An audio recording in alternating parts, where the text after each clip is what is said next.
हे सगळे ups and downs तुम्ही बघत आलाय. मग आत्ताच्या घडीला एकनाथ शिंदेच का? त्यांनी मला 10 वाजता सांगितलं तू इथून टेंबी नाक्याला जा आणि साहेबांना विचार की ही संधी तुला मिळाली पाहिजे की नाही. जेवणासाठी पण ज्यांच्याकडे पैसे नसतात ना त्यांना त्या 1500 रुपयाची खरी किंमत जाणवते. दिघे साहेबांना जे पटलं ते पटलं आणि नाही पटलं ते काळाखाली पडली समजायची. 2:15 वाजता साहेबांनी फोन करून सांगितला की साक्षीचाच AB फॉर्म आणि साक्षीचाच फॉर्म भरायचा आहे म्हणून. आणि आम्ही बाळासाहेबांची शिवसैनिक होतो, आम्ही कोणाची शिवसैनिक नाही होत. बाळासाहेबांचे विचार ते आमचे विचार आहेत. एक युवा म्हणून, एक नवतरुण म्हणून राजकारणात काय यावं असं वाटलं? माझ्या वडिलांचा असं निर्णय होतं की मी शहर प्रमुख असल्यामुळे मी बाकीच्या 10 उमेदवारांचे निर्णय घेईन, पण माझ्या मुलीचा निर्णय मी घेणार नाही. असा वारसा हक्क म्हणून मला हा मिळालेला नाही. ते अनबिलिव्हेबल आहे. कोणीच विश्वास ठेवणार नाही की दिव्यासारख्या छोट्या शहरात मॅरेथॉन होते. या घरांची किमती आवाक्या बाहेर आहेत, सर्वसामान्यांना ते परवडणार नाही. म्हणजे 26 जुलै 2005ला जेव्हा दिवा पाण्यात गेलेला होता ना, तत्कालीन पालकमंत्री 14व्या दिवशी दिव्यात आलेले. पण तेच एकनाथ शिंदे साहेब दुसऱ्या दिवशी पाणी ओसरण्याच्या आधी बिस्किट, मेणबत्ती, दिवेकरांना साहित्य घेऊन दिव्यात आलेलं. आपण 36,000 कुटुंबांना धान्य दिलं. एकाच दिवशी एकाच ठिकाणी 10,010 लोकांचं लसीकरण करण्याचा राष्ट्रीय विक्रम देवाशेवाने घडून आणला. अरे बाप. ती मुलगी काहीतरी 10वी पास झाली. जेव्हा दिवा बुडालेला होता तेव्हा तुम्ही पत्रा फोडून काढली आणि वाचवलेली ती ही मुलगी. शुद्ध बीजापोटी फळे रसाळ गोमटी, तशा पद्धतीचा गोष्ट आहे. शिवसेनेचा दिवा आहे आणि ही दिव्याची शिवसेना आहे. मंडळी, राज्यभर महापालिका निवडणुकांची रणधुमाळी सुरू आहे आणि जेव्हापासून ही रणधुमाळी सुरू आहे तेव्हापासून आपण महाराष्ट्रातल्या वेगवेगळ्या प्रभागातल्या नगरसेवकांच्या भेटीगाठी घेत आहोत आणि असे आदर्श नगरसेवक आहेत ज्यांना भेटतो आपण, की ज्यांनी कन्स्ट्रक्टिव्ह काम केलेलं आहे, लोकांपर्यंत पोहोचलेले आहेत. आणि आपण आत्तापर्यंत भेटताना 1 किंवा 2 असे नगरसेवक भेटत असतो. पण खरं तर मंडळी, असं म्हटलं जातं की एखादी व्यक्ती एकटी काम करणं आणि टीमनं मिळून काम करणं यात बराच फरक आहे.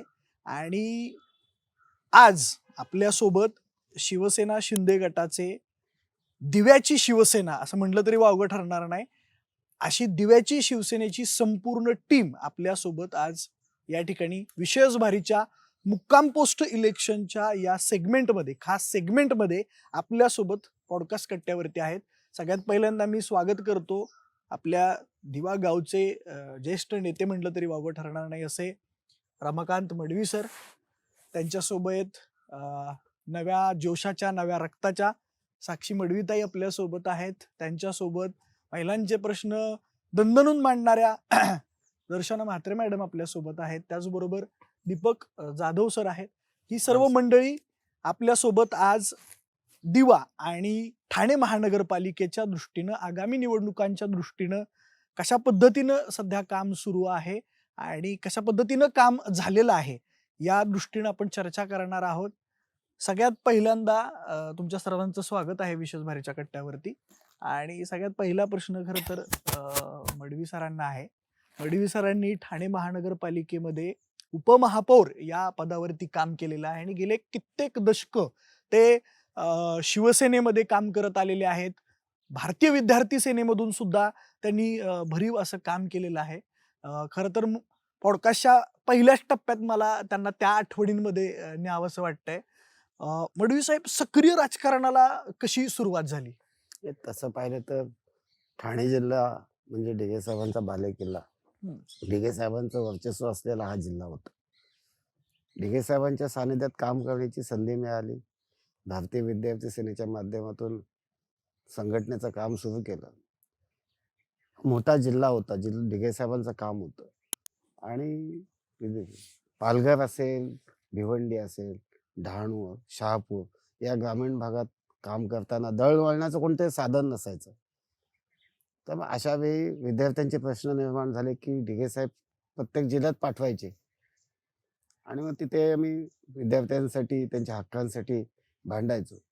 नरेश म्हस्के साहेब असतील, बाळकृष्ण पुर्णेकर हे आमचे त्यावेळेचे नेते होते. आणि आज एक म्हणजे सांगायची गोष्ट की त्यावेळी आमच्याकडे कोणती साधनं नव्हती, वाहनं नव्हती. समजा आम्हाला शहापूरला जायचं असेल तर आम्ही एखाद्या भाजीचा ट्रक माजिवड्याला थांबवायचो, हात दाखवायचो आणि मग त्याच्यात बसून आम्ही शहापूरला जायचो. किंवा पालघरला जायचं असेल तर एसटीच्या बसमध्ये बसून रात्री आम्ही पालघरला निघायचो, सकाळी पोचायचो. असा आमचा तो राजकीय प्रवास सुरू झाला. विद्यार्थ्यांचे आंदोलन असतील, विद्यार्थी संघटनेच्या माध्यमातून, भारतीय विद्यार्थ्यांच्या माध्यमातून विद्यार्थी दशकातल्या कॉलेजच्या निवडणुका असतील. मग त्या निवडणुकांमध्ये आपले कसे प्रतिनिधी आपले निवडून येतील आणि विद्यार्थ्यांना न्याय कसा देता येईल, असं काम सुरू केलं. आणि मुळात ढिगे साहेबांच्या सानिध्यात काम सुरू केल्यामुळे त्या विद्यार्थ्यांसाठी त्यांनी केलेल्या स्वस्तातल्या वह्या वाटप असेल, SSC सराव परीक्षा असतील किंवा अनेक उपक्रम, असं शिवसेनेतलं पहिलं पाऊल आम्ही भारतीय विद्यार्थी सेनेच्या माध्यमातून सुरू केलं. नक्कीच. आम्ही या प्रवासामध्ये गेल्या काही दिवसांमध्ये अनेक नगरसेवकांना भेटतोय, पण मला उत्सुकता असते ती दिघे साहेबांच्या सानिध्यात काम करणाऱ्या नगरसेवकांची, की बाबा सामान्य कार्यकर्ता आज एका चांगल्या राजकीय पदावरती काम करतोय. तर बाळासाहेब ठाकरे असतील, आनंद दिघे साहेब असतील, यांच्यासोबत काम करतानाच्या काय आठवणी आहेत का? दिघे साहेबांच्या सोबत काम करताना म्हटलं तर SSC सराव परीक्षा ही त्यांनी विद्यार्थ्यांच्या मनात जेव्हा SSC मूळ बोर्डाच्या परीक्षेला सामोरे जाताना विद्यार्थ्यांच्या मनात जी भीती असते आणि काही विद्यार्थी चुकीचा निर्णय घेतात, आत्महत्यासारख्या दिशेकडे जातात, तर तसं घडू नये म्हणून दिघे साहेबांनी विद्यार्थ्यांच्या मनातली भीती काढण्यासाठी बोर्डाच्या धर्तीवर SSC सराव परीक्षा चालू केली. आणि त्या सराव परीक्षा आम्ही कंडक्ट करायला लागलो आणि त्याच्या माध्यमातून आम्ही विद्यार्थी सेनेच्या माध्यमातून, शिवसेनेच्या माध्यमातून दिघे साहेबांचे उपक्रम सुरू केले. दिघे साहेबांनी लहान मुलांसाठी त्यावेळी ते क्रिकेटचं साहित्य असेल किंवा कबड्डी स्पर्धा असतील, म्हणजे मी जिथे जिथे क्रिकेट स्पर्धा आयोजित केल्या, मी नवी मुंबईत कबड्डी स्पर्धा आयोजित केल्या, तर दिघे साहेब माझ्या कार्यक्रमाला आवर्जून यायचे. आणि दिघे साहेबांना जे पटलं ते पटलं आणि नाही पटलं तर ते काळाखाली पडली समजायची. तर ते आणि दिघे साहेब जे बोलायचे स्पष्ट वक्ते होते. आणि दिघे साहेबांनी व्यक्तिशः माझ्यावरती आणि माझ्या विभागावरती प्रचंड प्रेम केलं. म्हणजे माझ्यासारख्या ठाणे महापालिका क्षेत्रातल्या एका गावाकडे जायचं धड रस्ता नसायचा, पण जेव्हा जेव्हा मी सांगायचो तेव्हा तेव्हा दिघे साहेब तिथे पोहोचायचे, रात्री अपरात्री यायचे. सध्याची प्रचाराची रणधुमाळी कशी सुरू आहे? प्रचार तसं पाहिलं तर निवडणुका कधीही लागल्या तरी त्याला सामोरे जाण्याची आमची सगळ्यांची मानसिकता असते. कारण की आम्ही 365 दिवस दिवा शहरात शिवसेनेचं काम करत असतो. मग निवडणुकीचा अर्ज भरल्यापासून आमच्या उमेदवारांच्या प्रचाराच्या 2 फेरे झालेत आणि प्रत्यक्षात आम्ही प्रत्येक घराचा उंबरठा ओलांडला माझ्या उमेदवारांनी. आणि आम्ही जी विकास कामं केलीत त्याच्या माध्यमातून आम्ही लोकांसमोर जातोय, नागरिकांना विकासाच्या मुद्द्यावर मतं मागतोय. मागच्या अनेक वर्षापासून दिवा विकासापासून वंचित होता, पण 8 नगरसेवक एकनाथ शिंदे साहेबांच्या आव्हानाला प्रतिसाद देऊन दिवेकरांनी निवडून दिले आणि दिव्या शहरात आमूलाग्र बदल झाला. दिवा हे गाव होतं आणि 8 वर्षात खरं पाहिलं तर पहिल्यांदा हे गावाचं शहर झालंय आणि ठाणे महापालिकेत समाविष्ट असल्याचं समाधान होते. दिवा प्रभागाचे नगरसेवक तर आहेच, पण तुमच्याकडे उपमहापौर पद देखील होतं महानगरपालिकेमध्ये. आता तसं बघायला गेलं तर उपमहापौर पदाला तसे संविधानिक अधिकार फार नाही आहेत आणि असे उपमहापौर कोणाला विचारले तर फार लक्षातही राहत नसतात, म्हणजे असं नसतात. पण तुमच्या काळात बरीच त्यावेळेस ठाणे शहराच्या दृष्टीनं बरीच कामं झाली. मग उपमहापौर असताना ठाणे शहराच्या दृष्टीनं काय काय कामं झाली त्यावेळेस? आणि उपमहापौर पदाला संविधानिक अधिकार नसलेली, संविधानिक पद असलं तरी कोणताही सहीचा अधिकार नसल्यामुळे त्या पदाकडे बघण्याचा दृष्टिकोन फक्त पाहुणे आले की त्यांना पुष्पगुच्छ देणं, हार देणं किंवा जयंती आणि इतर कार्यक्रमाला फ्रेमला हार घालण्यापुरतं मर्यादित असं बघितलं जायचं. पण एकनाथ शिंदे साहेबांनी आणि शिवसेनेने माझ्यावर विश्वास दाखवला. दिव्या शहराला प्रतिनिधित्व उपमहापौर पदाच्या माध्यमातून दिलं. दिव्या शहराला तर आम्ही न्याय दिलाच, पण उपमहापौर पद हे देखील त्या माध्यमातून देखील काम होऊ शकतं हे आम्ही दाखवलं. आणि नंतरच्या काळात पहिला उपमहापौर पदासाठी कोणी इच्छुक नसायचं आणि माझं उपमहापौर पदाची टर्म संपल्यानंतर उपमहापौर पदासाठी स्पर्धा झाली. याचा अर्थ काम जर करून घेतलं तर ते होऊ शकतं. उदाहरणार्थ जेव्हा शहराचं काम करताना उपमहापौर झाल्यानंतर आम्ही पूर्ण शहराच्या प्रत्येक गरजेनुसार प्रत्येक हेड वाईज प्रशासनाच्या मीटिंग्स घेतल्या.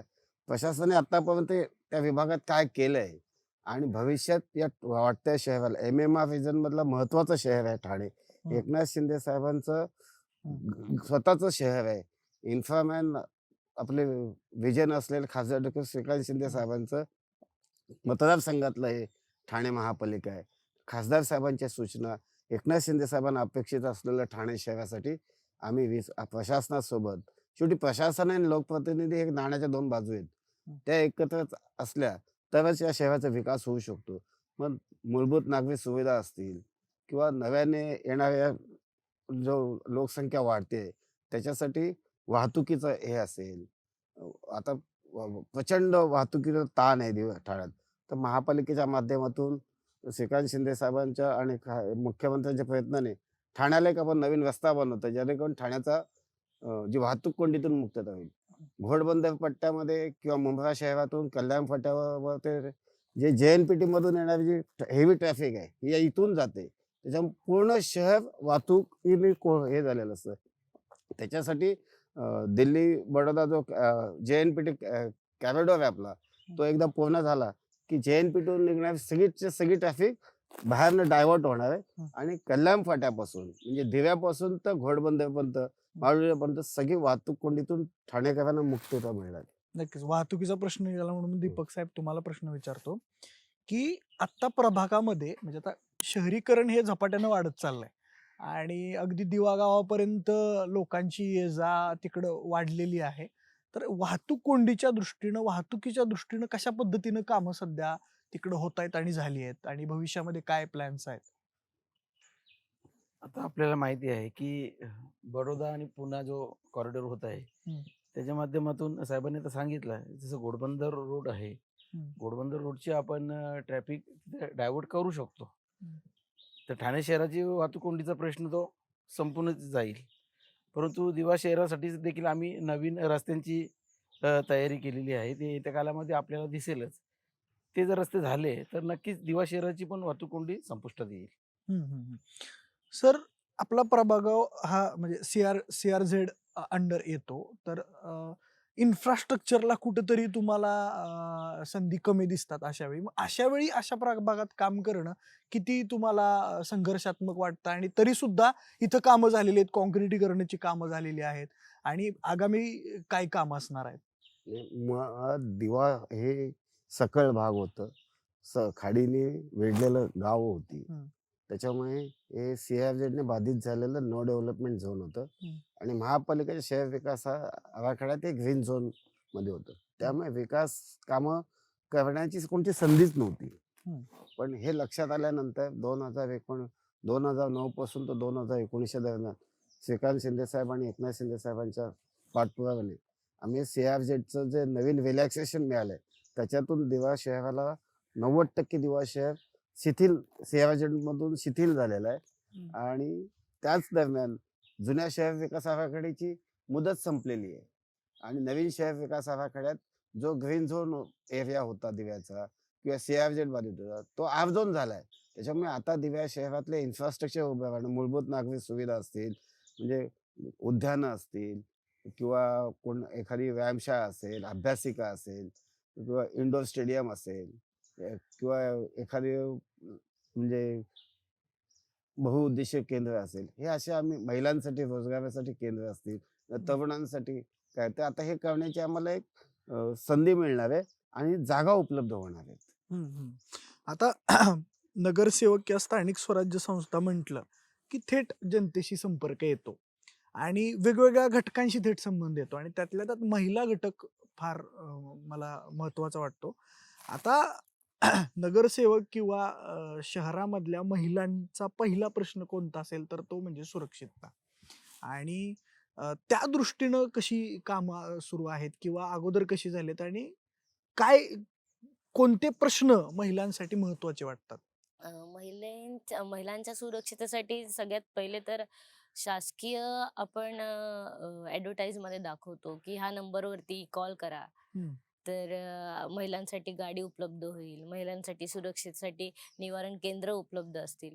ते फक्त ॲडव्हर्टाइजमध्ये न करता, ते फक्त प्रशासकीय न करता, ते प्रॅक्टिकली सक्रिय कसे होतील याचा आपण विचार केला पाहिजे.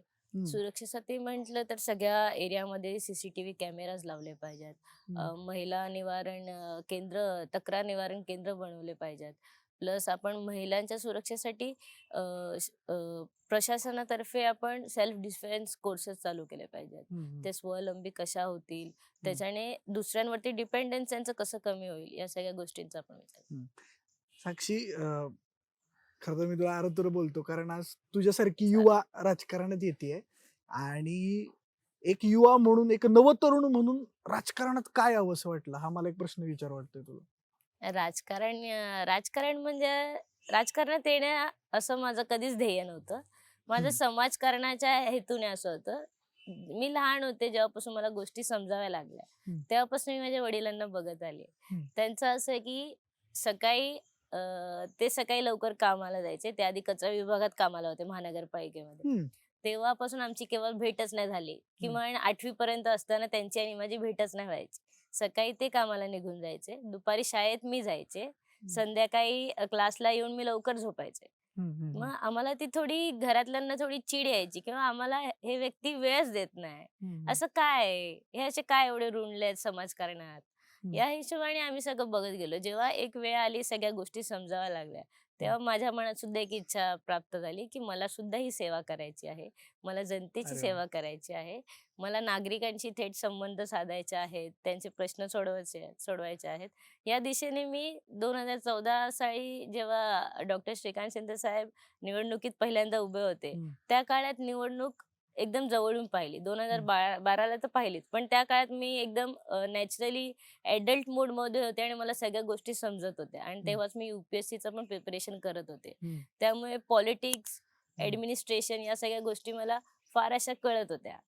तेव्हा माझ्या मनात एक इच्छा प्राप्त झाली की नाही, मला आता हे करायचंच आहे. पण हा माझा मेन मोटिव्ह नव्हता केव्हाच. मला माझा करिअर घडवायचा होता. UPSC हा माझा मेन मोटिव्ह आहे. मग मी तेव्हापासून थोडं त्या साईडला म्हणतात ना स्लीप झाले. तिथून माझं चालू झालं. आताच म्हणा, ह्या निवडणुकीला मला संधी मिळाली. उपमुख्यमंत्री एकनाथजी शिंदे साहेब आणि डॉक्टर श्रीकांत शिंदे साहेब तसेच खासदार नरेश म्हस्के साहेबांनी ही संधी मला दिली. मला AB फॉर्म आला होता पक्षाकडनं. तो सुद्धा माझ्या वडिलांचा असा निर्णय होता की मी शहर प्रमुख असल्यामुळे मी बाकीच्या 10 उमेदवारांचे निर्णय घेईन, पण माझ्या मुलीचा निर्णय मी घेणार नाही. असा वारसा हक्क म्हणून मला हा मिळालेला नाही. हे मी गेली 8 वर्ष समाजात काम करते. समाजातील प्रत्येक घटकाशी माझे संबंध आहेत. ज्येष्ठ नागरिक असतील, विशेषतः महिला, तरुण वर्ग, गरजू लोक, या सगळ्यांमध्ये मी रमलेली आहे. त्यांच्या सुखादुःखात सुद्धा मी गेलेली आहे. त्यामुळे आणि मी सोशल मीडियामध्ये आहे. सगळे आपले ज्येष्ठ नेते मला पाहतात. त्यांना भेटून त्यांची आणि माझी एक अशी म्हणजे जस्ट युवा म्हणून नाही तर ऍक्टिव्ह युवा म्हणून ओळख आहे. आणि मला असं वाटतं त्यांनीही मला संधी दिली, त्यांचे मी मनापासून आभार करते आणि या संधीचं सोनं मी नक्की करेन. नक्कीच. म्हणजे तू UPSC करते, त्या ऍडमिनिस्ट्रेटिव्ह ज्या गोष्टी आहेत, प्रशासकीय गोष्टी आहेत, त्याचं तुला नॉलेज आलं आणि मग आवड निर्माण झाली. पण तुझी बोलतीयस ना आता, ती मला मडवी साहेबांची छवी दिसते. म्हणजे छान एक वाक्य आहे वाचण्यातलं, शुद्ध बीजापोटी फळे रसाळ गोमटी, तशा पद्धतीचा गोष्ट आहे. 2017ला निवडणूक झाली महापालिकेची आणि त्यानंतर भारतामध्ये 2021-22ला खूप मोठा क्रायसिस आला कोरोनाचा. आणि त्या काळामध्ये महत्वाची भूमिका कोणी बजावली असेल तर या स्थानिक स्वराज्य संस्थांचे जे प्रतिनिधी आहेत, नेते आहेत, त्यांनी खूप महत्वाची भूमिका बजावली. आणि या प्रभागामध्ये जेव्हा मी फिरत होतो, लोकांना विचारत होतो, तेव्हा त्यांच्याकडून असं समजलं की या दिव्याच्या शिवसेनेनं खूप तगडं काम केलं, या टीमनं खूप तगडं काम केलं. तर मॅडम, कशा पद्धतीनं कोरोना काळात तुम्ही काम केलं आणि कशा पद्धतीच्या आठवणी, काय आठवणी आहेत तेव्हाच्या? कोरोना काळामध्ये आपण औषध फवारणीपासून गोळ्यांचं वाटप हे सर्व केलं. त्यानंतर आपण 52 दिवस आपण स्वतः म्हणजे मुख्यमंत्र्यांकडनं पण आपल्याला तेव्हा येत होतं, पण आपण स्वतःचं किचन तयार करून लोकांना जेवण पुरवण्याचं देखील काम केलं. त्यानंतर स्वतः आपण म्हणजे खासदार साहेबांच्या माध्यमातून आपल्याला आर्सेनिक अल्बम गोळ्या प्राप्त झाल्या, पण त्या व्यतिरिक्त आपण स्वतः प्रयत्न करून गोळ्या म्हणजे तेव्हा त्या गोळ्या मिळत पण नव्हत्या. आम्ही खूप प्रयत्न केले आणि त्या गोळ्या कुठून तरी आपण अरेंज केल्या आणि त्या स्वतः देखील आपण वाटल्या, साहेबांकडनं आल्या त्याही हा. वाटल्या. म्हणजे जास्तीत जास्त लोकांना त्या गोळ्या मिळाव्या हा आपला एक हेतू होता. हा. तो आपण पूर्ण केला. किती लोकांना आपण साधारण राशन पोहोचवलं? म्हणजे मला अनेकांनी सांगितलं की शिवसेनेकडून आम्हाला बऱ्याच नेत्यांकडून बऱ्याच गोष्टी पोहोचल्या, तर त्या काय काय पोहोचल्या? आपण 36,000 कुटुंबांना धान्य दिलं. त्यानंतर आपण जेवण देखील म्हणजे ते धान्य देऊन सुद्धा आपण नागरिकांना दुपारचं जेवण आपण देत होतो. हा हा हा हा 52 दिवस आपण ते जेवण देण्याचं काम केलं. अच्छा अच्छा. साहेब, कोरोनात काय गमावलं आणि काय कमावलं? कोरोना काळात लोकांनी स्वतःचे रोजगार गमावले, आपले जवळचे नातेवाईक गमावले, जग प्रचंड मागे गेलेलं, स्वतः कोण राहील आपल्या कुटुंबाचं काय होईल याची लोकांनी चिंता होती. अशा वेळी माझे शिवसैनिक म्हणजे स्वतःच्या जीवाची आणि कुटुंबाची पर्वा न करता दिव्या शहरात रात्रचा दिवस करून नागरिकांना वाचवण्याचा प्रयत्न करतात. म्हणजे सॅनिटायझर असेल, आर्सेनिक अल्बम असेल, या सगळ्या गोष्टींपासून तर रेमेडिसिव्ह सारखं इंजेक्शन जेव्हा मार्केटमध्ये मिळत नव्हतं, ते डॉक्टर श्रीकांत शिंदे साहेबांनी मोठ्या साहेबांच्या एकनाथ शिंदे साहेबांच्या माध्यमातून आम्हाला लागेल त्याच्यासाठी आणून देत होतो, प्रयत्न करत होतो.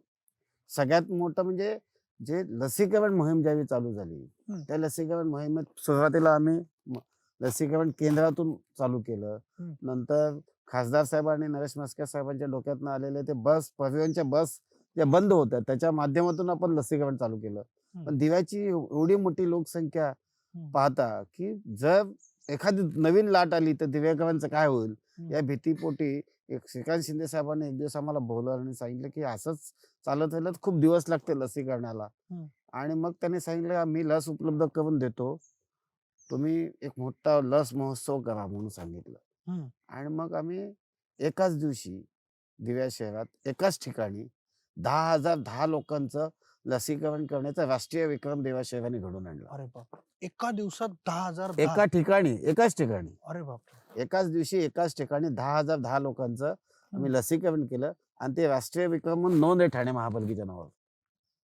अरे बाप, नॅशनल रेकॉर्ड आहे. यंत्रणा राबवणं खूप त्यावेळेस आणि मोठा आम्ही task असं असेल. नियोजनबद्ध केलेलं, आम्ही एका वेळी कुणालाच बेल आम्ही स्लॉट्स केलेले, अच्छा. टाइम स्लॉट्स केलेले आणि त्या टाइम स्लॉट मध्ये 9 वाजता एवढ्या लोकांनी यायचं, 10 वाजता एवढ्या लोक, आम्ही कुपन्स वाटलेले प्रत्येका टाइम स्लॉटच्या.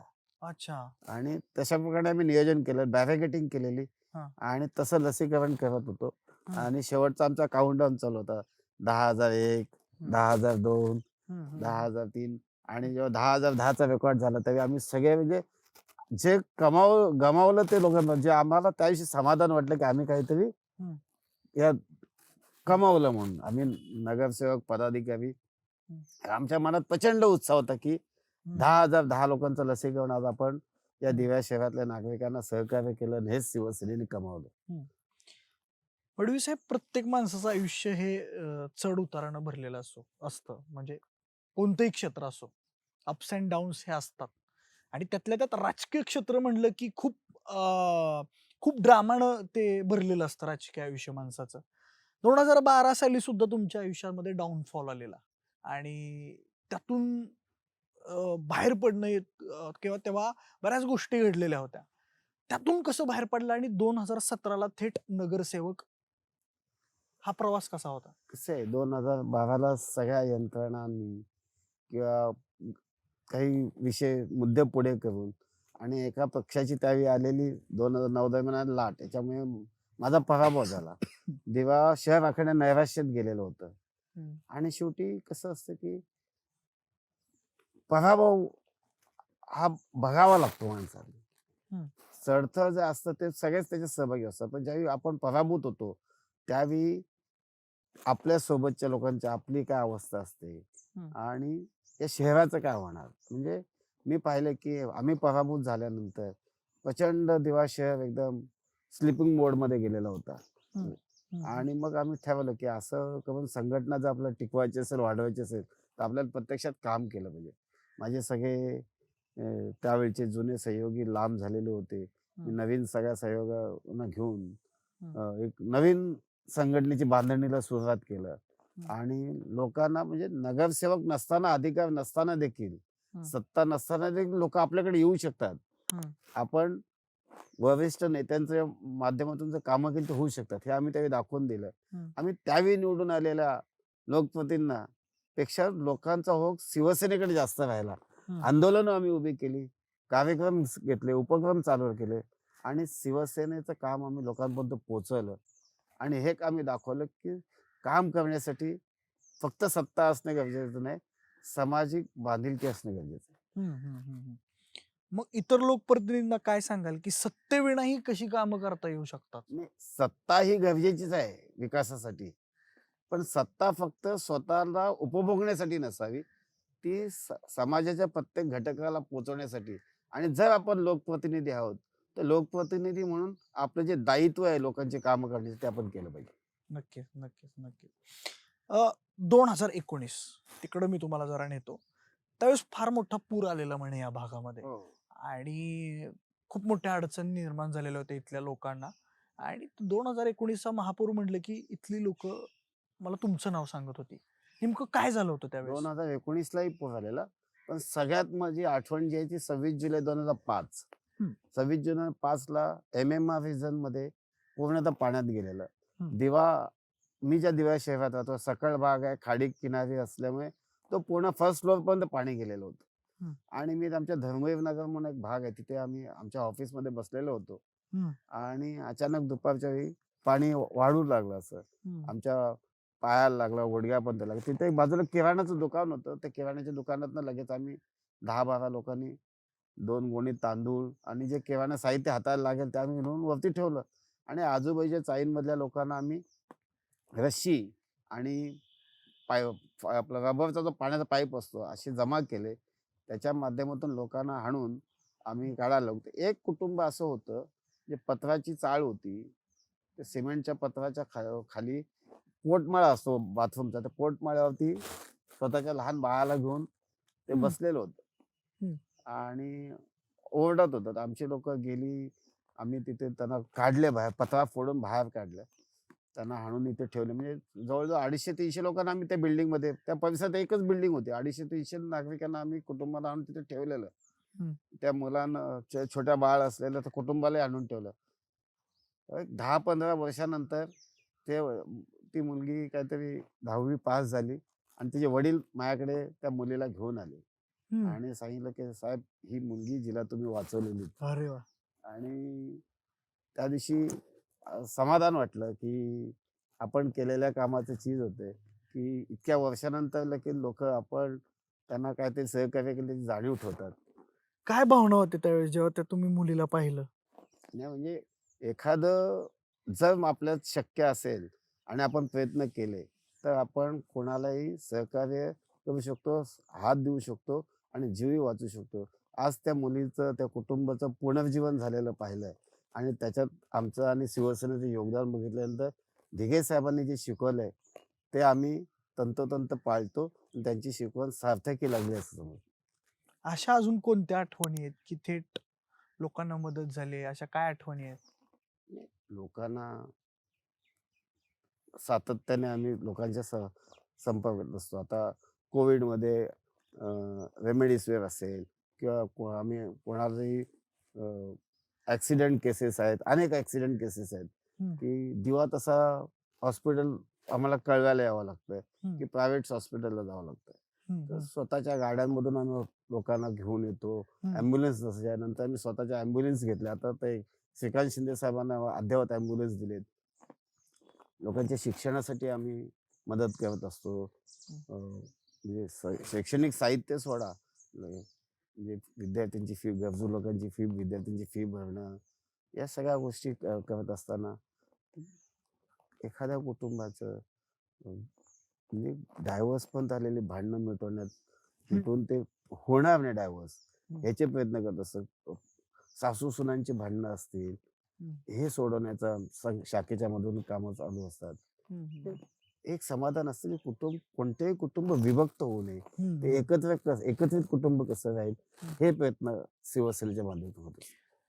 दिवा गावात एक फार मोठी मॅरेथॉन भरते किंवा झालेली होती आणि त्या मॅरेथॉनची खूप चर्चा झालेली होती. कशी ती संकल्पना सुचली आणि त्यामागचा उद्देश काय होता? नाही, कसं आहे, मुंबई, पुणे, नाशिक या मोठ्या मोठ्या शहरांमध्ये मॅरेथॉन होत असतात. हम्म, आमच्या ठाणे महापालिकेची वर्षा मॅरेथॉन होत असते. हम्म, हम्म, पण दिवा तसं एक गाव आहे, एक बेट आहे. हम्म. पण त्या दिव्यात मुंबई, ठाणा, कोकण, पश्चिम महाराष्ट्र, अखंड देश, महाराष्ट्रातून आणि देशाच्या विविध प्रांतातून लोकांनी परवडणारं शहर म्हणून त्या शहराची निवड केली. आणि त्या शहरात असं कोणतंच साधन नाही. तर हम्म, आम्ही सगळ्यांनी शिवसेनेने ठरवलं की एक काम करूया आपण, हम्म, की या विद्यार्थ्यांच्या कलागुणांना व्याप देण्यासाठी हम्म, एक व्यासपीठ आपण दिवा महोत्सव म्हणून करतो. त्याच दिवा महोत्सवाच्या माध्यमातून आपण एक मॅरेथॉन घेऊया हम्म. आणि त्या मॅरेथॉनच्या माध्यमातून अं, एक चांगले धावपटू तयार होतील, हम्म. सवय लागेल. आणि मला सांगायला अभिमान वाटतो, त्यात 15-16 हजार विद्यार्थी त्या मॅरेथॉन मध्ये पहिल्या वर्षी सहभागी झाले. 15-16 हजार. 15 ते 16 हजार आणि आता ती फिगर वाढत वाढत 15 ते 20 हजार पर्यंत चाललेली आहे. हम्म, आणि फक्त मॅरेथॉनच नव्हे, तर आम्ही चित्रकला स्पर्धा घेतो. 6-6 हजार विद्यार्थी चित्रकला स्पर्धेला असतात आमचे. अरे वा. ते अनबिलिव्हेबल आहे. कोणीच विश्वास ठेवणार नाही की दिव्यासारख्या छोट्या शहरात मॅरेथॉन होते, हम्म, निबंध स्पर्धा होते, चित्रकला स्पर्धा होते. हम्म, आम्ही जो दिवा महोत्सव करतो, त्या दिवा महोत्सवमध्ये कला, क्रीडा, सांस्कृतिक, धार्मिक सगळे उपक्रम होतात. हम्म. ज्येष्ठांचे सन्मान होतात. त्यामध्ये डायरेक्ट इनडायरेक्टली 65,000 कुटुंब त्या दिवा महोत्सवाशी कनेक्टेड जोडली जातात. जोडले जातात. नक्कीच नक्कीच कल्चर एक्सचेंज हा. होतो, संस्कृती आदान प्रदानाचं काम होतं नक्कीच. साक्षी, तुझ्याकडे येईन. युवा पिढी म्हणलं की ती थोडीफार डिजिटल युगाशी जोडलेली आहे आणि आता तर काय एआयचं युग आहे आणि कुठंतरी डिजिटलायझेशन किंवा इन्फॉर्मेशन टेक्नॉलॉजी या सगळ्या गोष्टींची ऍडमिनिस्ट्रेशनला खूप मदत होत असते. तर या दृष्टीनं एक युवा म्हणून बघताना तुला काय वाटतंय की जेव्हा तू भविष्यात नगरसेवक होशील, एका संविधानिक पदावरती बसशील, तर तू या सगळ्या गोष्टींचा कशा पद्धतीनं उपयोग करशील?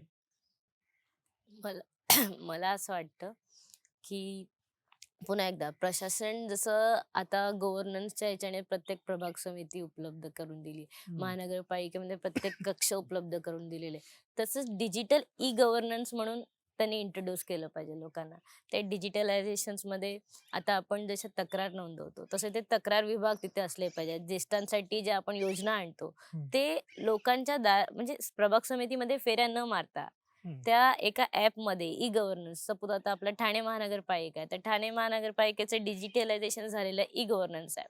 त्याच्यामध्ये ज्येष्ठ नागरिकांनी त्या योजनेचा लाभ घ्यावा, महिलांनी लाभ घ्यावा, विधवा महिलांच्या ज्या योजना आहेत त्या त्या ॲपनुसार व्हाव्या. काही तक्रारी आहेत त्या सुद्धा त्या ॲपनुसार व्हाव्या. म्हणजे लोकांच्या सोयीनुसार झालं पाहिजे. आता लोक थोडे मला फेरी मारावी लागते, नको आता जाऊ दे, हे नेक्स्ट टाइम सोडूया. मग ते ₹1000 असतील, 2000, तर आपण ज्या योजना राबवतो त्यातला माझा जेवढा अनुभव आहे, लोक फक्त त्या 2 योजनेचा खूप जास्त फायदा घेतात. एक असते दिव्यांग व्यक्तींची योजना आणि एक असतात आपल्या विधवा महिलांना राईट. आपण अर्थसहाय्य करतो. पण त्या व्यतिरिक्त पण ते 13 योजना असतात. हा. त्या योजना लोकांपर्यंत त्याचा कसा फायदा घ्यावा किंवा म्हणजे म्हणतो ना आपण फक्त योजना इंट्रोड्यूस करणं शक्य नाही, पण त्या योजना शेवटच्या महिलेपर्यंत पोहोचवणं हा माझा वैयक्तिक मत आहे. मग त्या ई गव्हर्नन्स ॲपमुळे आजकाल सगळं फोनवरतीच होतं.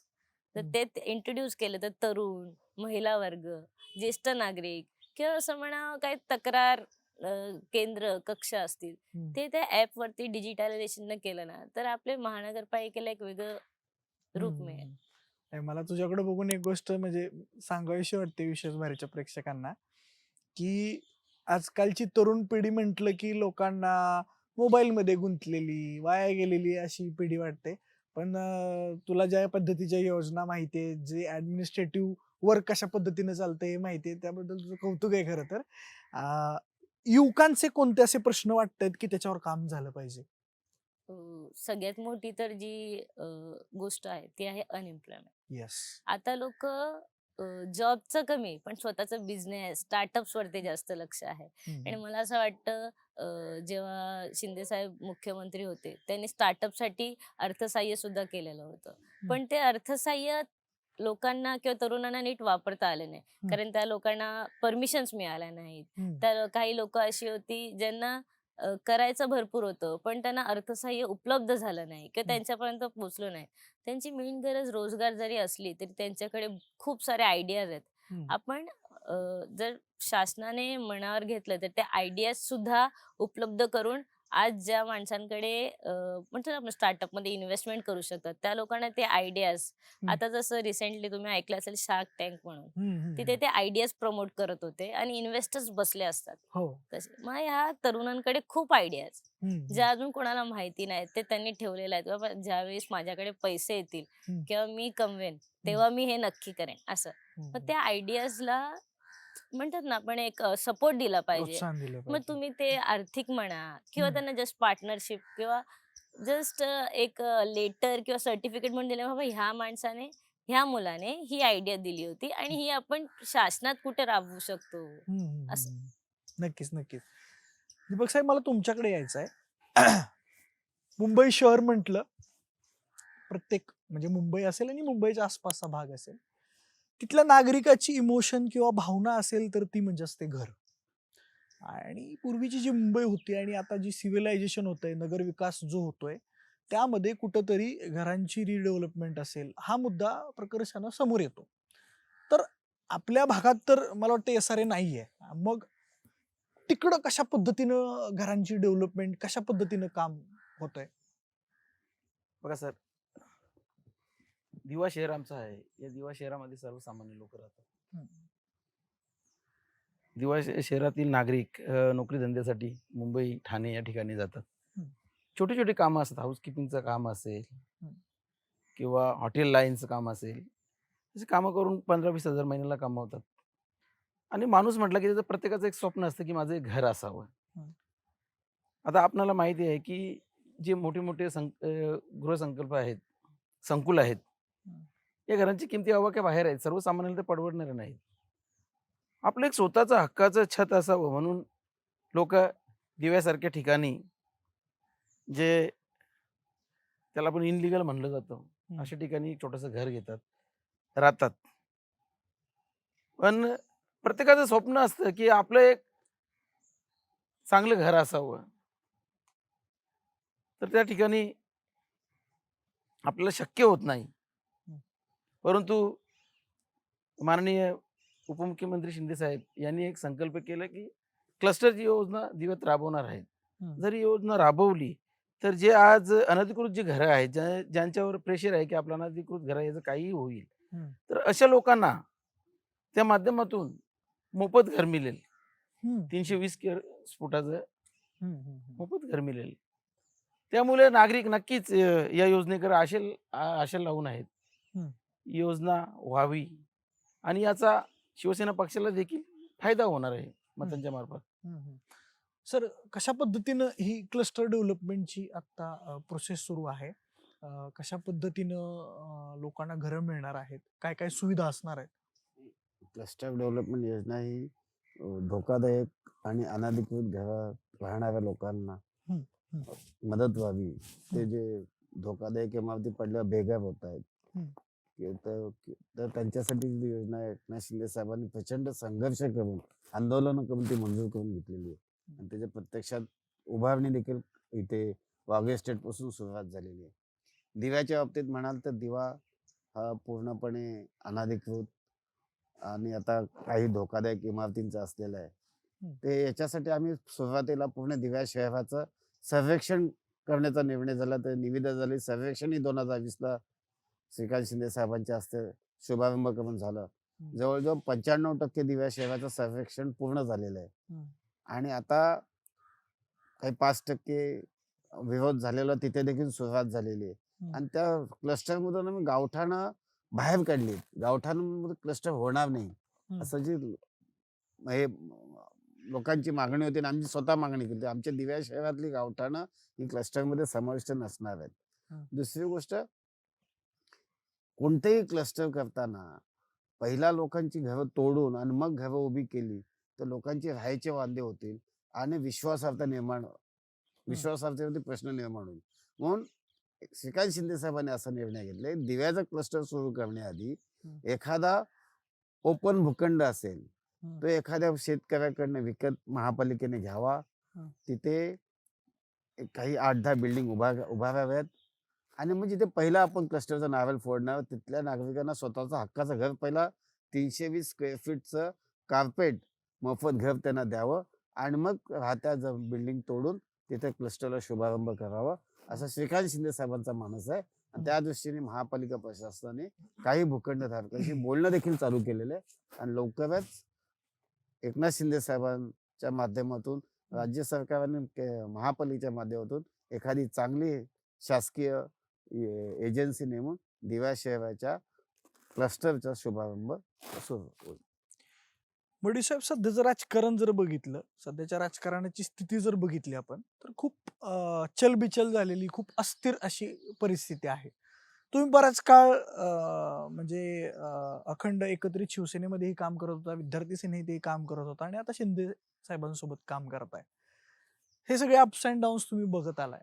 आत्ताच्या घडीला एकनाथ शिंदेच का, त्यांच्यासोबतच का जाऊ वाटलं? आधी सगळ्यांना वाटत होतं एकनाथ शिंदेच काम म्हणून, पण ज्या दिवशी एकनाथ शिंदे साहेब खुर्चीसाठी नव्हे तर जनतेसाठी मुख्यमंत्री झाले आणि त्यांनी जे महाराष्ट्रात फिरल्यानंतर अखंड महाराष्ट्राला वाटू लागलं की आपण एकनाथ शिंदे साहेबांसोबतच असलं पाहिजे. कारण की जी व्यक्ती इतकं काम करते, सकाळी कोकणात, दुपारी पश्चिम महाराष्ट्रात, संध्याकाळी मराठवाड्यात आणि पुन्हा पहाटे मंत्रालयात त्यांच्या अधिकाऱ्यांकडनं ब्रीफिंग घेत असते, पण लोकांना विचार पडलेले महाराष्ट्रातले, ही व्यक्ती माणूस आहे की मशीन आहे? ही व्यक्ती झोपते कधी, उठते कधी आणि या व्यक्तीचं ध्येय काय आहे? म्हणजे सर्वसामान्य शेतकऱ्यांपासून, तरुणांपासून, विद्यार्थ्यांपासून, महिलांपासून सगळ्या घटकांचा विचार करणारी व्यक्ती या महाराष्ट्राच्या स्थापनेनंतर या महाराष्ट्राला पहिल्यांदा मिळाली. आणि ती व्यक्ती जर महाराष्ट्राचं नेतृत्व आहे आणि शिवसेनेचे मुख्य नेते असतील तर त्या नेत्यासोबत काम करण्यात अभिमानच आहे ना, अभिमानास्पद आहे. कारण की माझं पाहिलं तर मी शिवसेनेतच आहे. कोणी एकसंघ म्हणावं, विभाजन झालेलं म्हणावं, मी शिवसेनेतच आहे. मी ज्यावेळी भारतीय विद्यार्थी सेनेचं काम चालू केलं त्यावेळी मोहन रावळे साहेब अध्यक्ष होते. म्हणजे माझे नेते कोण होते त्यावेळी? बाळासाहेबांच्या पश्चात मोहन रावळे होते. नंतर तिथे राजसाहेब अध्यक्ष झाले. काही दिवसानंतर उद्धव साहेब पक्षात इन झाले. उद्धव साहेब पक्षाचे अध्यक्ष झाले. काय राजसाहेब निघून गेले. उद्धव साहेबांनी आमच्या सगळ्यांकडे दुर्लक्ष केलं. ठाणे शहराच्या आणि महाराष्ट्राच्या बाळासाहेबांच्या विचारांनी पुढे घेऊन जाण्यासाठी एकनाथ शिंदे साहेबांनी निर्णय घेतला आणि आम्ही बाळासाहेबांची शिवसैनिक होतो. आम्ही कोणाचे शिवसैनिक नाही आहोत. बाळासाहेबांचे विचार ते आमचे विचार आहेत. मग एकनाथ शिंदे साहेबांनी बाळासाहेबांचे विचार पुढे घेऊन जाण्याचा निर्णय घेतला तर आम्ही त्यांच्याच सोबत राहणार. पडवी साहेब, बराच प्रदीर्घ काळ तुम्ही राजकारणात काम करताय आणि गेली अनेक दशकं काम करताय. तेव्हापासून म्हणजे तुम्ही अगदी विद्यार्थी सेनेत असल्यापासून अनेक नेते जे आहेत, जे आता मोठ्या पदांवरती आहेत, ते तेव्हाच्या काळी तुमच्यासोबत समवयस्क होते आणि कुठेतरी त्यांच्यासोबतचे ऋणानुबंध तुमचे जुळलेले आहेत. त्यांच्याशी थेट ऍक्सेस आहे आत्ता.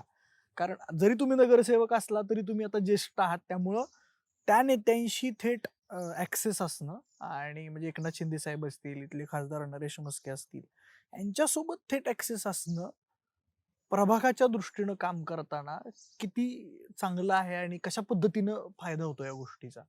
एकनाथ शिंदे साहेब आणि मी ठाणे महापालिकेच्या कामगार सेनेच्या माध्यमातून दिघे साहेबांनी आम्हाला एकत्र आणलं. दिघे साहेबांनी युनियन स्थापन केलेली. एकनाथ शिंदे साहेबांना त्या युनियनचे सरचिटणीस केलेलं आणि मला चिटणीस केलेलं. दिघे साहेबांनी आम्हा दोघांना एकत्र आणलेलं त्यावेळी आणि तिथून आमचं समन्वय चालू झाला संघटनात्मक. नरेश म्हस्के साहेबांनी मी विद्यार्थी सेनेच्या माध्यमातून हे करत होतो. आज एकनाथ शिंदे साहेब मुख्यमंत्री झाले, तत्कालीन पालकमंत्री होते. आमचे संबंध असल्यामुळे, ओळख असल्यामुळे ते एवढं प्रचंड त्याचा फायदा होतोय की अडीअडचणीला किंवा शहराच्या विकासासाठी कधीही त्यांनी कमी पडू दिलं नाही. म्हणजे 26 जुलै 2005ला जेव्हा दिवा पाण्यात गेलेला होता ना, तत्कालीन पालकमंत्री 14व्या दिवशी दिव्यात आलेले. पण तेच एकनाथ शिंदे साहेब दुसऱ्या दिवशी पाणी ओसरण्याच्या आधी बिस्किट, मेणबत्ती, दिवेकरांना साहित्य घेऊन दिव्यात आलेलं. एवढं आमचे संबंध असल्याचा एवढ्या दिवेकरांना त्याचा फायदा झाला. इन्फ्रास्ट्रक्चर उभा करण्याच्या बाबतीत म्हणतात खासदार श्रीकांत शिंदे साहेब यांनी कधीच तू नगरसेवक आहात याचा कधीच जाणीव झाली नाही. एका कुटुंबाचे सदस्य असल्यासारखं त्यांनी दिव्या शहरातल्या लोकांना ट्रीटमेंट मिळते. आणि माझे त्यांचे असलेले घरचे संबंध म्हणजे इतक्या वर्षाचे संबंध असल्यामुळे त्यांनी कधीच आमच्यामध्ये कायम ते खासदार आहेत आणि मी कोणतरी एक सामान्य कार्यकर्ता अशी कधीच जाणीव नाही झाली. साक्षी तुझ्याकडे येतो. सगळ्यात पहिल्यानंतर तुझं अभिनंदन करतो. मला असं समजलं की तुला नुकतंच या वर्षी लोकमत या वृत्तसंस्थेकडून वुमन्स अचिव्हर्स अवॉर्ड मिळाला. जबाबदारी वाढली असं वाटत नाही का? हो, नक्कीच. लोकमत वुमन्स अचिव्हर अवॉर्ड ज्या दिवशी मिळाला त्या दिवशी तिथे आम्ही बसलो होतो. एक किस्सा सांगते छोटासा. तिथे आम्ही बसलो होतो आणि सगळ्या महिलांचे ना जे जात होते त्यांचं बॅकग्राऊंड सांगत होते त्यांना का देतोय. तेव्हा ती जी फिलिंग होती ना एक खूप अशी एम्पॉवरमेंटची की अरे एवढ्या महिला ह्या गोष्टी करतायत. तर ज्यावेळेस माझं नाव पुकारलं ना तर मला पण असं खूप अभिमान वाटला की आता मला असं वाटतं की समाजातील मी ज्या घटकांशी जुडलेली आहे, मी पुन्हा नाव घेते, ज्येष्ठ नागरिक, विशेषतः महिला, तरुण आणि गरजू लोकांसाठी, त्या कामाला आता मला ते अवॉर्ड मिळाल्यानंतर मला असं वाटतं जबाबदारी तर वाढलीच, पण एक नवीन प्रेरणा मिळाली की मी आता काम करते ते माझ्या वैयक्तिक ह्याच्यासाठी नाही, समाजासाठी. ज्यावेळेस मला हा अवॉर्ड मिळाला लोकांचे खूप चांगला प्रतिसाद होता की हा ही डिझर्व करते म्हणून. कारण लोकांनी मला जवळून पाहिलेलं आहे. मी लोकांच्या दारात जास्त आहे. आज जरी विरोधक म्हणत असले की वारसा हक्काने मी राजकारणात आले, पण असं नसताना मी जेवढे ते लोकांच्या दारात नसतील ना तेवढे आज मी लोकांच्या दारात आहे. मी ऐकलंय की साहेबांनी शेवटपर्यंत तुला म्हणजे साहेबांकडून तुला गेलाच नाही एबी फॉर्म. नाही. साहेबांनीच खूप काळ वरून सगळ्या परवानग्या घेत होते. तो काय किस्सा आहे नेमका? तो असा किस्सा आहे की 30 डिसेंबरला आम्ही सगळे फॉर्म फिल करायला जाणार होतो. मला माहिती नव्हती की ही संधी मला मिळणार आहे. सगळ्यांचे एबी फॉर्म मिळाले. माझा एबी फॉर्म ह्यांनी होल्डवर ठेवला. ते म्हणतात मी नाही देणार. हा निर्णय मोठ्या साहेबांनी घेतला पाहिजे. त्यांनी मला 10 वाजता सांगितलं तू इथून टेंबी नाक्याला जा आणि साहेबांना विचार की ही संधी तुला मिळाली पाहिजे की नाही, ते तुला एबी फॉर्म देतील. तो हक्क त्यांचा आहे. माझ्या मुलीचा मी डिसिजन घेणार नाही, मी बाकी सगळ्यांचे डिसिजन घे. तिथे आम्ही गेलो. साहेबांशी थोडी चर्चा झाली. साहेब म्हणाले हा फॉर्म पण आणि ही संधी पण तुला रमाकांतमुळे आम्ही देत नाही आहोत. त्यांच्यासाठी त्यांचा रमाकांत म्हणजे रमा म्हणतात ते, तर त्यांच्यामुळे आम्ही तुला देत नाही आहोत. त्यांनी होल्डवर ठेवला होता. म्हणाले की ही संधी तुला देतोय पण या संधीचं सोनं नक्की कर, ही वाया जाऊन देऊ नको. म्हटलं साहेब नक्की करेन. आणि तेव्हा त्यांनी ह्यांना फोन करून सांगितले की तू जो फॉर्म होल्डवर ठेवला ना तो तिला दे. आणि 2:15 वाजता साहेबांनी फोन करून सांगितला की साक्षीचाच एबी फॉर्म आणि साक्षीचाच फॉर्म भरायचा म्हणून. मला वाटतं 3 वाजून ही शेवटची वेळ होती. मी ठाण्यावरनं जिथे कळव्याला स्टेडियम आहे आपलं तिथे 2:30 वाजता पोहोचले आणि लास्टच्या शेवटच्या 20 मिनिटात माझा फॉर्म भरला गेला. त्या एबी फॉर्म साठी खूप जास्त ताळमेळ झाली. साक्षी जशी म्हणाली तशी शेवटपर्यंत तिला तुम्ही एबी फॉर्म दिला नाही. म्हणजे अगदी काळवा प्रभाग असेल, दिवा प्रभाग असेल, सगळ्यांचे एबी फॉर्म दिले, सगळ्यांचे एबी फॉर्म दिले तुम्ही, पण साक्षीचा होल्डर ठेवला. तुम्हाला देता आला असता तो फॉर्म. साक्षी मागील 8 वर्षापासून पक्षाचं काम करते. ती युवा सेनेची शहर अध्यक्ष देखील आहे, युती सेनेची. पण साक्षीच्या कामापेक्षा साक्षी रमाकांत मोडीची मुलगी आहे म्हणून तिला रमाकांत मोडीने एबी फॉर्म दिला असं होऊ नये म्हणून मी तिला एबी फॉर्म देणं टाळलं. तिचा निर्णय तिच्या पक्षश्रेष्ठींनी पक्षाच्या नेतृत्वाने घ्यावा, श्रीकांत शिंदे साहेबांनी आणि एकनाथ शिंदे साहेबांनी घ्यावा म्हणून मी तिला सगळ्यांचे मी माझ्या घरी दिव्याला एबी फॉर्म वाटले, पण साक्षीला एबी फॉर्म घेण्यासाठी ठाण्याला जावं लागलं. कारण की माझे मुख्य नेते, महाराष्ट्राचे यशस्वी मुख्यमंत्री एकनाथ शिंदे साहेब नेहमी म्हणतात, की "राजा का बेटा राजा नहीं बनेगा, जो काबिल रहेगा वही नेता बनेगा." नक्कीच नक्कीच. दर्शनाताई, मगाशी आपण महिला सुरक्षिततेचा मुद्दा घेतला, पण महिला सुरक्षिततेसोबतच महिला सक्षमीकरण सुद्धा खूप महत्वाचं आहे आणि त्यासाठी अ, एकनाथ शिंदेच्या सरकारच्या काळामध्ये एकनाथ शिंदे मुख्यमंत्री असताना कुठली योजना खूप गाजली असेल तर ती म्हणजे लाडकी बहीण योजना. त्यावेळेस म्हणे तुम्ही घरोघरी जाऊन फॉर्म भरून घेत होता. काय किस्सा आहे नेमका तो? काय कशा पद्धतीनं लाडकी बहीण ही योजनेच्या दृष्टीनं कामं झाली? लाडकी बहीण योजनेचे मला वाटतं सर्वाधिक जास्त फॉर्म आपण दिवा शहरामध्ये भरले असतील. आम्ही घरोघरी जाऊन महिलांचे फॉर्म भरले. जवळपास 31,000 महिला, दिवा शहरातील 31,000 महिला लाडक्या बहिणीच्या त्या योजनेचा लाभ घेत आहेत. हम्म. अजून म्हणजे हम्म, साहेबांथ्रू फक्त ती योजनाच आली असं नाही. इतरही योजना ज्या आपल्या शासनाकडून येतात, हा. त्या पण योजना आपल्याला जास्तीत जास्त नागरिकांपर्यंत कशा पोहोचवता येतील, हे आम्ही सर्वच प्रयत्न करत असतो, म्हणजे ज्या की अशिक्षित महिला आहेत त्यांना हां. तुम्ही फॉर्म भरायला बरीच मदत हां, झाली आम्ही असं नाही का? स्वतः त्यांचे फॉर्म भरले सुद्धा, हा हा. की म्हणजे त्यांना लिहिता नव्हतं येत, आपण त्यांचे फॉर्म भरले आणि त्यांना फक्त सही अशा करण्याचं महिला असतं. भेटतात का हो, बाबा, हो. सांगतात आवर्जून आम्हाला हो. फायदा होतोय? हो, हो. अशा अजूनही महिला म्हणजे आपण एवढ्या महिलांचे फॉर्म भरून देखील अजूनही बऱ्याच अशा महिला आहेत, की त्यांना त्या योजनेचा लाभ घ्यायचा आहे. त्यांना असं म्हणजे तेव्हा वाटत होतं, म्हणजे विरोधक तेव्हा बोलत होते, की लाडक्या बहिणीचे फॉर्म, ती योजना बंद होईल, असं बऱ्याच जणांकडून बोललं गेलं. मग काही महिलांनी ते फॉर्म भरले नव्हते हा. आणि जेव्हा ती योजना सुरू झाली आणि महिलांना व्यवस्थित पैसे येत होते, हम्म. मग त्यांना ती खंत होती कुठेतरी, की आपण इतरांचं ऐकून ते फॉर्म भरले नाही आणि आपण त्याच्यापासून वंचित राहिलो.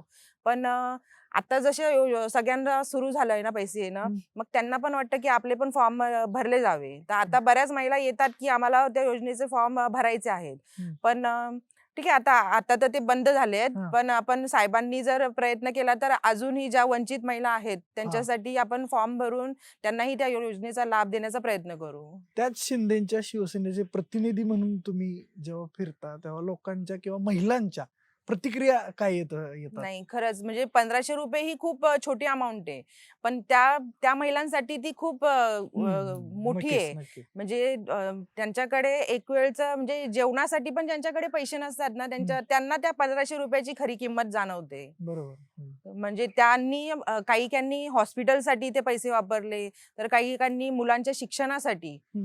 भले क्लासची फीस, पण त्या 1,500 मध्ये त्यांनी ती तरी त्या मुलांच्या शिक्षणासाठी वापरून ते मुलांना शिक्षण देत आहेत. बडवी साहेब, आपल्या प्रभागामध्ये आगरी कोळी बांधवांची संख्या मोठ्या प्रमाणावरती आहे आणि प्रभागामध्ये जेव्हा मी माहिती घेतली तेव्हा वारकरी भवनाचं काम एक मोठं झाल्याचं समजलं. नेमकी यामागची संकल्पना काय होती उभारण्यामागची आणि हे काम कसं केलं आणि आता काय त्याचा फायदा होतोय लोकांना? दिवा शहर मुळात आगरी कोळी भूमिपुत्रांचं शहर आहे. तिथे आता महाराष्ट्राच्या कानाकोपऱ्यातून आलेले नवीन रहिवासी बंधू भगिनी राहतात. दिव्या शहरात असं कोणतेही सभागृह नव्हतं. मग डोंबिवली, कल्याण, नवी मुंबईत जावं लागायचं. म्हणजे स्वतःच्या संस्कृतीचं जतन करायचं असेल किंवा आपल्या पुढच्या पिढीला ही आगरी कोळी संस्कृती काय होती हे समजावण्याचं असेल तर त्याला दुसरा पर्यायच नव्हता. मग खासदार श्रीकांत शिंदे साहेबांनी च्या डोक्यातनं ही योजना आली की स्थानिक भूमिपुत्रांसाठी तर करायचंच आहे, पण इथे आता ते आगरी कोळी वारकरी भवन करतोय आम्ही. हा. फक्त आगरी कोळी नसून आगरी कोळी वारकरी भवन करतोय आणि या परिसरात राहणारे जे 6 लाख लोक आहेत त्यांच्यासाठी आम्ही ते ग्राउंड+2चं 2 सभागृह आहेत. 2 सभागृह होणार आहेत. तिथे 500 लोकांची सिटिंग कॅपॅसिटी येणार आहे आणि त्याच्यात आगरी कोळी स्थानिक भूमिपुत्र संस्कृतीची काय आहे ते आम्ही एका याच्याने दाखवणार आहोत. आणि त्यासह वारकरी संप्रदाय आमच्या भागात मोठ्या प्रमाणात वारकरी संप्रदाय आहे. हम्म. वारकरी संप्रदायासाठी त्या सभागृहाचा उपयोग होणार आहे. हम्म. जे महाराष्ट्राच्या कानाकोपऱ्यातून आलेले जे समाज बांधव आहेत, हम्म. कारण मोठे मोठे हॉल्स त्यांच्या छोट्या छोट्या कार्यक्रमांना परवडणारे नाहीत. हम्म. हम्म. तर अशा वेळी त्याचं नाव जरी वारकरी भवन असलं किंवा आगरी भवन असलं तरी ते हम्म. दिवा शहरात राहणाऱ्या प्रत्येक घटकासाठी तो आम्ही सभागृह बनवतोय. हम्म. फक्त आणि आगरी भवनच्या सोबतच या 5 वर्षाच्या कालावधीत आम्ही 2 अग्निशमन केंद्र उभारलीत. हम्म. हम्म. दिव्या शहरात फक्त जिल्हा परिषदेच्या शाळा होत्या, हम्म. त्याही कौलारू होत्या किंवा पत्राच्या होत्या. आज आम्ही ग्राउंड+2च्या 2 अद्ययावत ठाणे महापालिकेच्या शाळा इमारती या 7 वर्षात उभ्या केल्या. हम्म. दिव्या शहराची वाढत्या नागरिकरणामुळे गुन्हेगारी देखील वाढत असते. हम्म. नागरिकांची सातत्याची मागणी होती. आमची मागणी होती की स्वतंत्र पोलीस स्टेशन असावं, कारण की आमचं पोलीस स्टेशन मुंबईला इथून जवळ 10 किलोमीटर, 10 ते 15 किलोमीटर लांब. ज्या दिवशी एकनाथ शिंदे साहेब इथे दिव्यात आले, त्यांचं भव्य स्वागत झालं, तशी व्यासपीठावर श्रीकांत शिंदे साहेबांनी आणि आम्ही मागणी केली एकनाथ शिंदे साहेबांकडे की आमच्या दिव्याला स्वतंत्र पोलीस स्टेशन द्यावं. हम्म. एकनाथ शिंदे साहेबांनी 3 महिन्यात पोलीस स्टेशन मंजूर केलं, हम्म. पण जागेअभावी ते सुरू होत नव्हतं. आम्ही दिवा प्रभाग समिती समोर एक भव्य पोलीस स्टेशनची इमारत देखील उभी केली. ते आचारसंहिता 15 तारखेला लागली म्हणून, नाही तर 18 डिसेंबरला ते पोलीस स्टेशनचे लोकार्पण ठरलेलं होतं. अच्छा. अनेक विकास कामं केली. तलावाचं संवर्धन केलं आम्ही. खिडकाळेश्वरचं पुरातन मंदिराचे ते तलाव आहे, त्याचं आम्ही सुशोभीकरण करतोय. दिवा रेल्वे स्थानकाचा मेकओव्हर केलंय. दिव्याला पहिला फक्त स्लो ट्रेन थांबायची, आता फास्ट ट्रेन थांबते. हम्म. दिव्याहून दिवा सीएसएमटी लोकल चालू होईसाठी खासदार श्रीकांत शिंदे साहेब प्रयत्न करतायत. हम्म. होम प्लॅटफॉर्मचं काम चालू आहे. होम प्लॅटफॉर्मचं काम पूर्ण होताच श्रीकांत शिंदे साहेबांच्या प्रयत्नाने दिवा सीएसएमटी लोकल देखील लवकर चालू होणार. हम्म. हम्म. खासदार श्रीकांत शिंदे साहेबांची व्हिजन आहे या दिव्या शहरासाठी. आता कदाचित या 2 दिवसात ते दिव्यात येणार आहेत, त्यावेळी भविष्यातला दिवा दिवेकरांना काय देणार आहेत हे जाहीर करणार आहेत.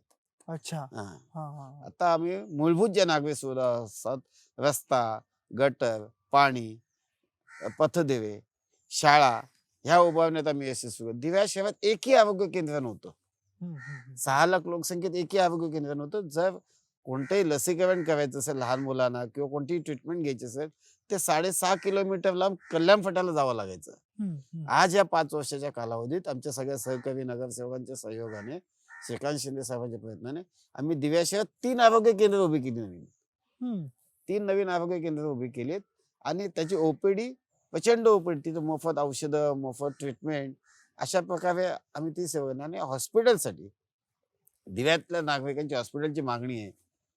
एकनाथ शिंदे साहेब ज्या दिवशी दिव्यात आले त्या दिवशी, त्याच्या आधी त्यांनी ठाण्याच्या जिल्हाधिकारी कलेक्टर साहेबांच्याकडे दिव्याच्या हॉस्पिटलच्या भूमी संपादनासाठी 58 कोटी रुपये जमा केलेत, वर्ग झालेले आहेत. हम्म. म्हणजे हॉस्पिटलची जमीन संपादनाची प्रक्रिया चालू आहे. ती पूर्ण होताच 200 बेडचं हॉस्पिटल आम्ही दिव्या शहरात उभं करतोय. हम्म. हम्म. हम्म. मग अशी तुमच्या बोलण्यातून एक तलावाचा मुद्दा आला. ठाणे शहराला तलावांचं शहर म्हणून ओळखलं जातं, पण कुठेतरी ते तलाव संरक्षित होणं, त्याचं सुशोभीकरण होणं गरजेचं आहे. त्या दृष्टीनं जरा थोडं ब्रीफली सांगा की कशा पद्धतीनं संरक्षित करू शकतो, काय गोष्टी? ठाणे तलावांचं शहर आहे आणि दिवा प्रभाग समितीत पण खूप तलाव आहेत. हम्म. आम्ही या तलावांच्या सभोवताली होणारे अतिक्रमण थांबवण्यासाठी सुशोभीकरण तर नंतर करू, पण त्याचं संरक्षण करण्यासाठी ते ताब्यात घेतले पहिला. हम्म. आजूबाजूला हे होऊ दिलं नाही. उदाहरणार्थ द्यायचं, दातुली तलाव, मूळ दातुली तलावाच्या भोवती बांधकाम आम्ही होऊ दिली नाहीत. हम्म. त्या तलावाचं उत्खनन केलं, हम्म. त्याचं जलस्रोत आहे ते बुजणार नाही याची काळजी घेतली. त्याच्यात घाण पाणी येणार नाही याची काळजी घेऊन त्याच्या दोन्ही बाजूनी रिटेनिंग वॉल्स बांधल्या. आज त्याचं सुशोभीकरणाचं काम अंतिम टप्प्यात. मासुंदा तलावाच्या धर्तीवरती ग्लासवॉक करता येईल असं आम्ही तिथे हम्म. दातुले तलाव करतोय. पुढच्या 10 वर्षात ठाणे शहराला कुठं बघताय? पुढच्या 10 वर्षात ठाणे शहर हे MMA रिजनचं तर मुख्य शहर आहेच, हम्म. पण मुंबई जे नाव आहे ते मुंबईचं नाव व्हायलाच पाहिजे. पण मुंबईच्या कंपॅरिझननी ठाणं हे महाराष्ट्राचं केंद्रबिंदू असेल, विकासाचं एक रोल मॉडेल असेल. हम्म, हम्म, हम्म. आगामी निवडणुकीच्या दृष्टीनं यावेळेस ही दिव्याची शिवसेना काय विजन घेऊन येते, काय नवे कामं घेऊन येते, काय नवी विकासात्मक गोष्टी घेऊन येते? आगामी या महापालिकेच्या निवडणुकीला आम्ही जे केले ते घेऊन गेलोय. सगळ्यात महत्व म्हणजे एकनाथ शिंदे साहेबांनी आम्हाला शब्द दिलेला की दिवेकरांच्या मागणीनुसार आम्ही छत्रपती शिवाजी महाराजांचा पुतळा उभारणार. आणि मला सांगायला अभिमान वाटतं की त्यांनी 2 करोड रुपयाचा निधी वर्ग करून त्या छत्रपती शिवाजी महाराजांची पुतळ्याचे निविदा देखील निघाले. कारण का आमच्याकडे दिवा शहरामध्ये शिवभक्त मोठ्या प्रमाणात आहेत आणि त्यांची प्रचंड मागणी आहे. छत्रपती शिवाजी महाराजांपासून आता पुढचा प्रवास आम्ही चालू करणार आहोत. आणि मग आमच्या इन्फ्रामॅन म्हणून ज्यांना ओळखलं जातं त्या श्रीकांत शिंदे साहेबांची जी विजन आहे दिव्या शहराची, ठाणे ते दिवा ही मेट्रो, दिवा बुलेट ट्रेन ते नवी मुंबई एअरपोर्ट मेट्रो, दिवा कोपर दरम्यानचा रेल्वे स्टेशन, नवीन सबर्बनचा रेल्वे स्टेशन, दिवा कोपर दरम्यान दातिवली म्हाताडीच्या तिथे सबर्बनचा रेल्वे स्टेशन, हे आमचं मागणी आहे. जो ऐहोली काटे टनेलवर खासदार साहेबांनी बनवला आहे तो भारत गॅस कंपनीपर्यंत आला, त्याला ठाणे महापालिकेतून पर्यंत एक्सेस काम लवकरात लवकर पूर्ण करून दिवा आणि शील्ड फाटा रोड आणि आगासन ब्रिजचं नवीन काम तिथे एक्सेस मिळून दिवेकरांना 10 मिनिटात मुंबईत म्हणजे मुलुंडला पोहोचता येईल असं खासदार साहेबांचे प्रयत्न आहेत. आणि त्यासाठी भूमी संपादनाची अडचण निर्माण झालेली होती. खासदार साहेबांनी MMRDच्या अधिकाऱ्यांच्या समोर बैठक घेऊन त्या शेतकऱ्याला रोख रकमेचा कॉम्पेन्सेशन देण्याचा निर्णय झालाय आणि लवकरच भूमी संपादन होईल. आणि 2 वर्षात दिवेकर घरातून निघाल्यानंतर 10 मिनिटात मुलुंडला पोहोचतील. साहेब, तुम्ही उपमहापौर म्हणून काम केलंय, नगरसेवक म्हणून काम केलंय आणि तुम्ही आता वेगवेगळ्या प्रकल्पांची माहिती सांगत होतात. मला एक गोष्ट जाणवलं की हे असं काम करत असताना प्रशासकीय अधिकारी असतील किंवा प्रशासकीय गोष्टींची पूर्तता करणं, या सगळ्या गोष्टींमध्ये त्यांच्याशी समन्वय साधणं खूप महत्वाचं असतं.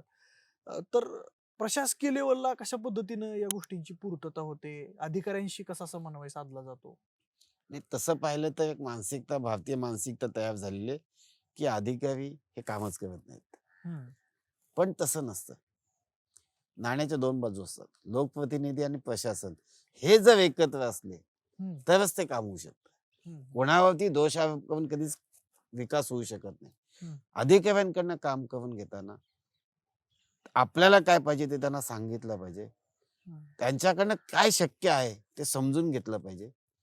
आणि जे पाहिजे आपल्या होला हो करण्यापेक्षा प्रत्यक्षात कसं घडू शकतं हे जर प्रशासनाने आपण समन्वय ठेवून साधलं, त्यांच्याकडनं मदत घेताना त्यांना जेव्हा अडचणी येतात तेव्हा त्यांना देखील मदत केली पाहिजे आपण. प्रशासकीय जे वरचे अधिकारी असतात, ब्युरोक्रेट्स असतात, त्यांना जेव्हा त्यांच्यावर प्रेशर असतं त्यांनाच आपण मदत केली आणि चांगल्या लोकांचा सहयोग घेतला, चांगल्या विचारांचे लोक शहरात असतात त्यांचा जो विचार घेऊन अधिकाऱ्यांना तशा सूचना केल्या तर नक्कीच हे जो प्रशासन आणि अधिकारी हे एकत्र आले तर शहराचा विकास होतो.